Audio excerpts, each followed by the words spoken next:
Thank you, Madam Speaker, and to Mr. Roy, I look forward to our debate tomorrow, and I think a good resolution on a number of important issues before the committee.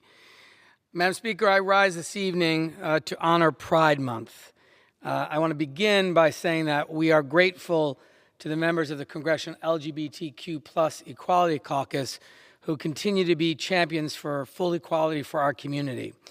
And each year we gather as a community in June to celebrate the progress that our community has made, that is the LGBTQ+ community, and also to reflect on the work ahead and how much remains to be done.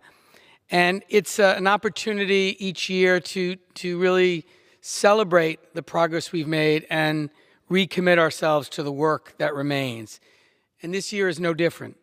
In 2021, we come together on the floor of this House to celebrate Pride Month with some very great highs and some very deep lows.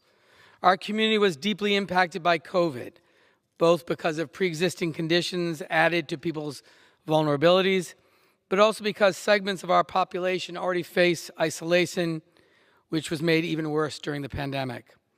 Like all communities, we have been shocked at the efforts to undermine our democracy and restrict the right to vote, restrictions that we know will impact our community, particularly people of color, trans people, and those with disabilities. And of course, this year alone, we witnessed a historic number of anti-transgender laws being introduced around the country, many of them passing. Opponents of equality have decided to zero in on the most vulnerable within our community, the community that is subject to the greatest amount of violence and the worst kind of discrimination. And we must stand up in force against this. But it wouldn't be Pride Month without a celebration, and we have much to celebrate this year. In the last 6 months, Congress passed the No Hate Act, which strengthens hate crimes reporting. We passed the Pulse nightclub memorial bill. Now the Senate has passed it and goes to the President's desk for his signature. In February, I proudly introduced H.R. 5, the Equality Act, with 224 original co-sponsors. It passed the House with bipartisan support. President Biden has challenged Congress to do everything in its power to get him the bill, get it to his desk for his signature. And we're rolling up our sleeves to get the bill passed in the Senate. I'm particularly proud that the House of Representatives did its part in passing this critical piece of legislation. No American should be forced to live in fear of legal discrimination simply because of their sexual orientation or gender identity. And they certainly shouldn't have to worry about whether or not the person in the White House or their state legislature will undermine what few protections they do have.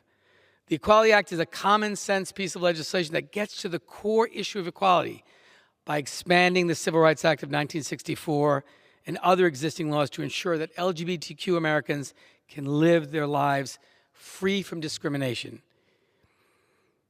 Equality is a founding principle of this great country. And I hope that by the time I stand before you for Pride Month next year, we'll have turned this bill from a hope into a reality. And I'm very proud to have the support of so many members of Congress and so many colleagues, in fact, every single Democrat, an original co-sponsor of the Equality Act, including, of course, you, Madam Speaker. And so I'm proud to be part of a caucus that understands the fundamental importance of recognizing the dignity and value of every person. And Pride Month is about expressing that and affirming that to all LGBTQ+ people all across this country and all across the world.